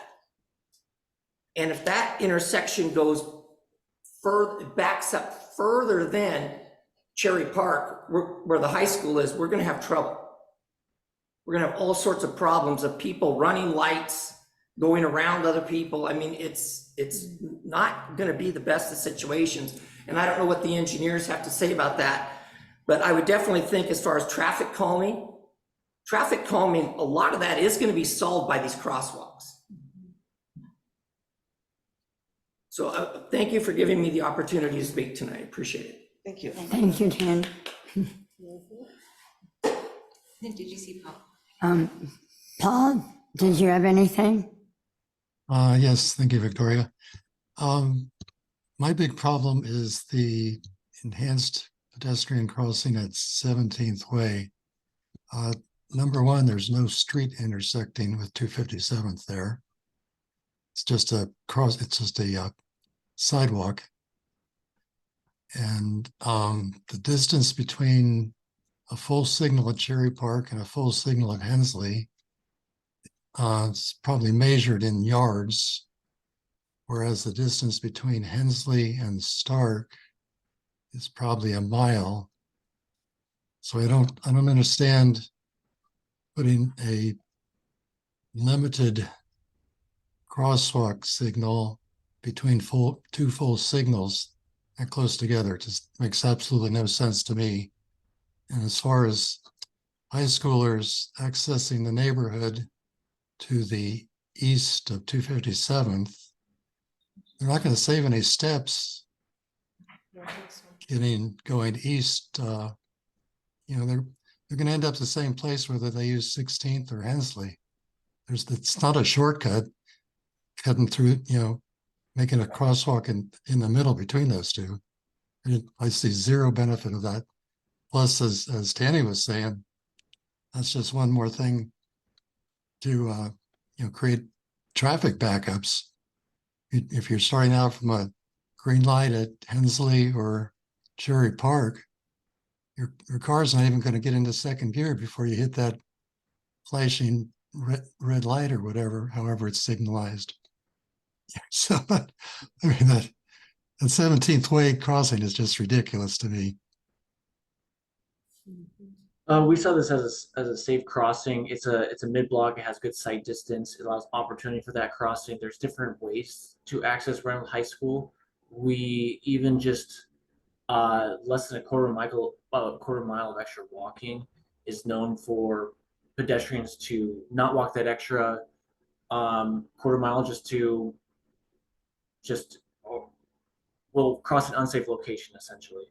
And as far as the traffic that might occur, I mean, there's traffic that's backed up. It doesn't turn right unless it's used. And if traffic backs up from it, it's will be seen to be used as a good, safe pedestrian crossing as well. I would say, and again, I'm not a proponent or against where it's at. It does seem a little bit peculiar to me, but I know that's about where the buses can come out on the new exit out, I think, at Reynolds High School that comes directly out onto 257th, as opposed to having to go out first on Cherry Park. That's the way kids walk out, as opposed to waiting at that intersection at Cherry Park proper. They go walking up that way and then they jet across traffic. So it would be probably much pressed at the time of school, right before school starts and as school is leaving. It could be pressed, some other times, but I would imagine that at that time, 257th will back up probably past Sturgis going down the hill potentially, because nothing will be able to come up because there'll be so much crossing and crossing and crossing, which will cause people to turn and go down past the post office and turn onto Troutdale Road and start going up Troutdale Road. So it will affect traffic in that capacity. Has that been looked at all or even talked about?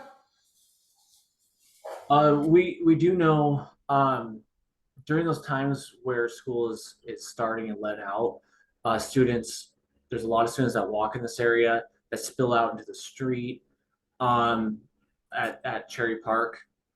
And this provides, as you said, another opportunity for crossing. And what our focus is safe crossing for students across 5 lanes. We have observed that traffic does back up in those peak times. However, we're prioritizing first pedestrians crossing safely. We're not really in kind of an opportunity to improve, I guess, access, because we're not really changing any lane configurations. We're not able to push more cars through a signalized intersection. We're just focused on the pedestrians and students crossing 257 safely. But so I appreciate that you're looking into safety. But my question is, are you looking, I'm sorry, in the fact that at the peak times, cars are gonna stop, obviously, and they're gonna get tired and they're gonna go to Troutdale Road. Have you guys even talked about how that's gonna affect the residents on Troutdale Road and that traffic and that road? Because it will. You know, we don't think unless there's peak times, these pedestrian crossings will be actuated and used, which will be another red light indication. However, it's not adding as much stopping time as the intersections, because those intersections they have detection as well, but in peak times they're basically on a time limit because everybody's waiting on every leg. So it's a timed red. Now these actuated beacons, they're pressed and they have a time to slow down and yield, and then it's a time for crossing based on the time it takes for a pedestrian to cross, and then it starts to turn into a yield. So it has a much shorter stopping time than the intersection. So we don't really believe that it will increase too much the queuing back than what it already is. I mean, the problem of it already is of the signals during peak times that really back up north into Sturgis or past. We're not really addressing that part of this project because we're not really changing much of the lane configurations. Mary? So you haven't thought about the impact that it would have on Troutdale Road? That's what you're saying, because you didn't answer that specifically, I don't believe. What I'm saying is we don't think that the addition of these enhanced pedestrian crossings will increase the backed up load or moving traffic to Troutdale Road. If people are moving to Troutdale Road due to the amount of traffic, especially during peak times, and the times on the signals, we're also going to be looking at the signals, what kind of electronics they have in there to, based on some of the data, do minor tweaks to best have traffic moving through. But we did not look at during peak times how many vehicles move to Troutdale Road to use as an alternate route. Okay, I have a question about those pedestrian crossings. Did you tell us how long, when you press one, how long it lasts? I don't have the exact seconds in front of you, but it's based on typical walking time across it, a walking or rolling time. And in addition to that, it has a red light interval. But if somebody passes by faster, it does switch to flashing, where the driver is instructed to yield to anybody. So that gives a little bit extra time for anybody slower. With a slower passing through there, that vehicles are stopped, and now when it's flashing, they must look before passing through. And typically that will be long enough where somebody on an average walking or rolling time can make it through there. Okay, and not then sure the seconds. It's based on the distance of about, we're looking at 5 lanes plus 2 bike lanes. Excuse me. okay, let's say somebody comes up, presses the button, it rolls through its thing, it takes about 30 seconds, let's say. What if somebody is passed through it and somebody else comes up and presses it? Does it restart its cycle? I would hate to give you the wrong answer. I'm not entirely sure if it would restart the cycle, or if it's already in red. Red, it will continue that red and start the yield. My assumption would be it would restart a cycle, but I'm not entirely sure. I'm not entirely sure about that. Okay, so I'm just wondering, if a group of kids come up and walk through and there's another group, and then it ends up being a stream of kids, and they just keep I know how it is when I leave my school up at Powell Valley in 257.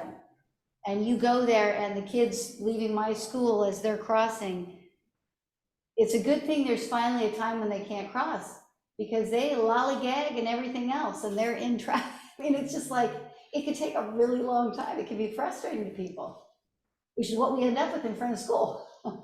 Which might brings the argument, you should use the signals, which are already set for a certain amount of time. Yeah, The red. and yeah, green because I lights. just worry about if it gets to be whatever, you'll frustrate drivers even worse. Yeah. Could be a long patch of something. So I'd like to know if that, you know, if you guys got that one figured out too, so. Well, and as of right now at the high school, school gets out at 3 o'clock. Traffic really doesn't clear till 3:45, 4. And so, you know, as a teacher, I don't even plan on leaving because there's no way I'm getting out of there. So I guess I'm concerned about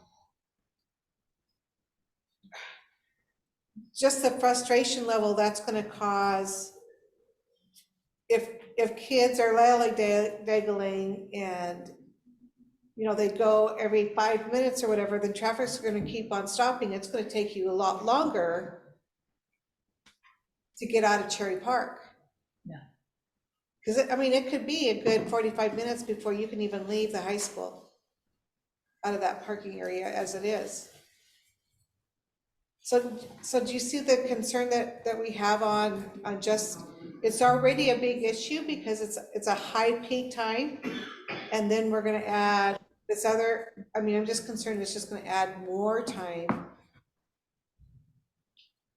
I'll bring this back to the design team, and we'll get what those intervals look like, and if there's any way to mitigate or address that concern with these hawks.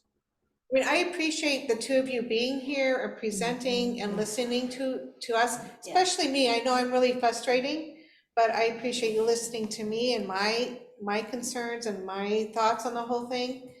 Yeah. Lost my train of thought. If we're gonna spend 8 million, we might as well make it be the best it can be, not irritating people if in the process, so. I'd really like to thank Sarah and Stephen for coming and doing this presentation and being bombarded with all our questions. Thank you so much. You're welcome. We're happy to be here, and thank you for your time for allowing us to share this open project for Multnomah County. As you can see, we're very passionate.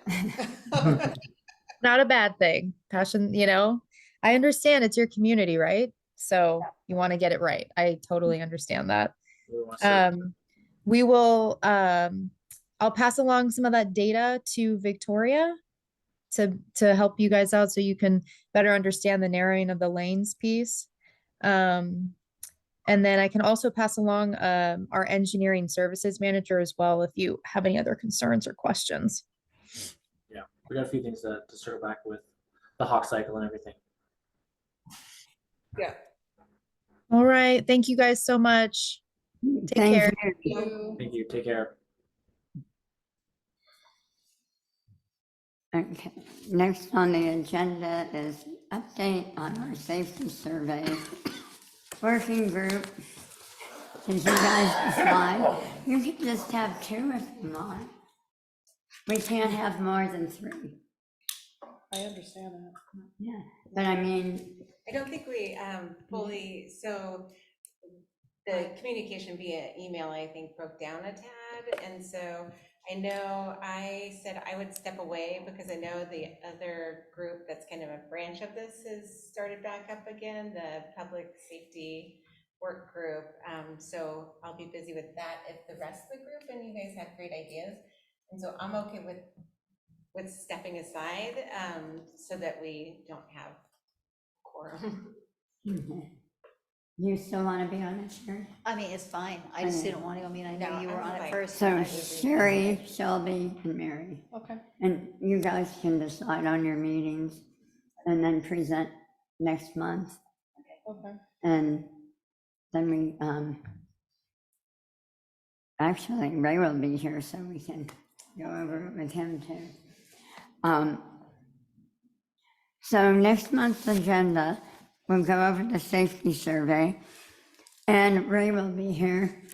And I'm glad that I shortened, because this one went quite a while, and I'm sure you're gonna have the same amount of questions for Ray. So that'll be on our next month's agenda, and we'll talk about our safety survey.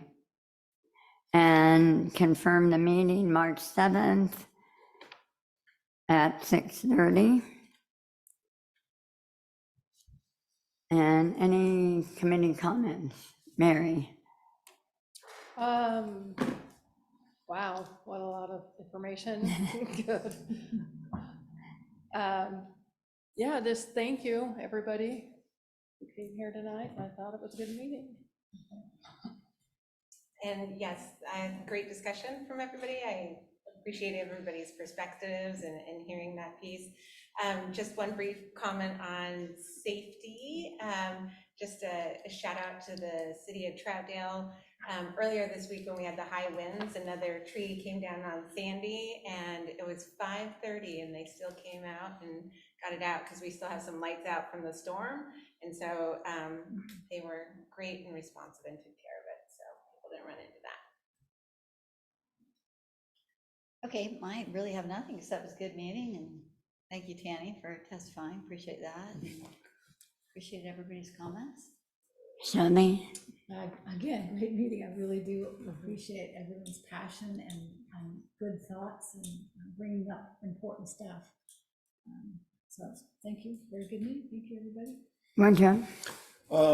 Had a great January. We only lost, well, we had a couple brief power shutouts, but we have a generator, so it'd be like go dark, generator kicks on, and then it'd be power come right back on again. And so it'd just wake us up in the middle of the night, and then it'd turn itself off. So that was fun. But yeah, the big thing with me is watching the river get higher and higher. It's like, I don't know how to swim so good. I've got more grizzly bear fat on me than polar bear fat, so it is a little concerning for a guy in the river. We did get green light from scouts to come up with an explorer post at Troutdale Police Department. So we're going to be holding our first introductory meeting with the chief hopefully the next couple of weeks. And we did get some funding too. So the scout side did. And so we, we'll start figuring out what the best way to get this done and start getting some of the interested youth in the pipeline. And it'll be a fun and excitement. We'll hopefully give you some updates of recruitment and setting up all the necessary meetings for sponsors and all that good stuff, and guidelines and ground rules. But like I said, the first meeting will kick off in a couple weeks or so. Oh, and you guys did an awesome job. What's the word I'm looking for? Clobbering with the guys from, was it ODOT, was where they came from? Multnomah County. Multnomah County, okay. Yeah. Clobbering? Clobbering? I don't know if I was, yeah, it was, no, I You're think. bringing up concerns. I don't think they take it personally. I hope not, because Well, they're just the messenger. Yeah, but still, I mean, it just doesn't seem like the data really warranted some of the decisions that they've made in implementing. Yes. But that's Multnomah So- County. Multnomah County decides that they want to make decisions for Troutdale. They've done it for many years, and it's not right for Troutdale. I wonder if we they gotta just talk do. about that. I'll call somebody. Tony probably knows somebody I can call. Yeah. Carol? Yeah, it was a good meeting. I'm glad that they were here.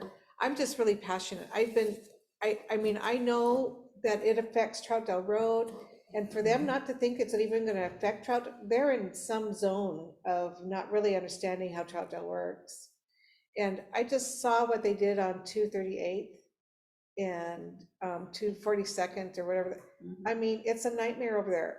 I avoid going over there at peak times.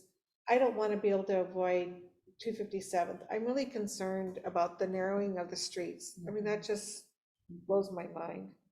But I did appreciate the meeting and for them coming and for everybody voicing their concerns and everything. I hope they take it back to the committee and that they discussed that, but yeah, I'll keep my opinions to myself, I guess. I really do though appreciate your, concern on the whole thing, because I do think, it was some years back, you might not have lived here for it, but East Multnomah County kind of wanted to, Get rid of it. divide and create our own county and not be part of inner. Yeah. And so Mm. 181st or something was the divider. On Gresham Fire, I have left them alone for a little bit due to the storm and them closing our station, Which one did they close? 75. The one that they're the first. The one by you. Oh, that was the one, okay, that's what I thought, Yeah. okay. And I heard yesterday they retested it and it came out lower than dangerous. And I guess I didn't understand if they were gonna reopen it or not. I walk my dogs there, and they Yeah. look reopened. So as soon You're as talking about things- the one that's across from the post office Yeah. in Cherry Park. Yeah. I had to stop just earlier today because fire trucks were going out of there Yeah. with lights on and They're open, everything. they're open. Yeah, Oh, and that's another thing is Scouts wants me to set up an Explore Clubs with our 75. oh, So I'm gonna nice. be knocking on doors. So Yay. finding out who we gotta get a hold of. And another, I didn't go, I was gonna watch it on TV, and then for some reason Portland City Council was on instead of Troutdale. And they had the 911 people come and speak Yeah. a week ago at their meeting. Go And if you go on the website, on Troutdale, go under agenda, and they have a whole packet from 911. So if you're interested in that, you can listen to the meeting and get that packet. Because I don't think they'll come here right after they've gone to council. Yeah. So, They went to Portland City Council? no, they no, tried I'm out. You went to Troutdale. Okay. Really? I went to watch it. You know how they show it on cable? And for some reason, the last two council meetings weren't on there. Oh. So, Might give people some information. yeah, but you can get it online now. Keep us You can- uninformed. You can watch it online and get all the info. But I thought you'd be really interested in that about the 911 calls. And once again, I know AMR is still going through stuff. They were on the news again last night. Yeah. So I think it'll be a little bit before we get them. They're trying to get Multnomah County to change the rule, so, of 2 paramedics on each ambulance. Yeah. And long ago, when I did it, we had 4 levels of paramedics. And usually it was paramedic 1, 2, 3, 4, EMT 1, 2, 3, and paramedic. And usually the paramedics had one of the lower ones run with them, usually not the 1s, but the 2s and the 3s, which I know we don't have that anymore. But maybe they could reconsider something like that.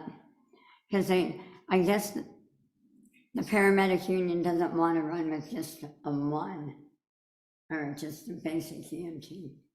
And Multnomah County doesn't either.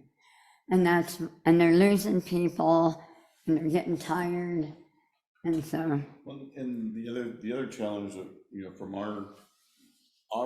our conversation we've had with the community colleges, because again, scouting sets up the scholarships, right? The teachers and the faculty are getting harder to get a hold of. So the whole system is kind of shriveled up and constricted. So the pipeline is not as robust as it once was. so we'll continue to work on those. So do I have a motion to adjourn? All right, Carol, we'll make a motion to adjourn. Second, Woodrow.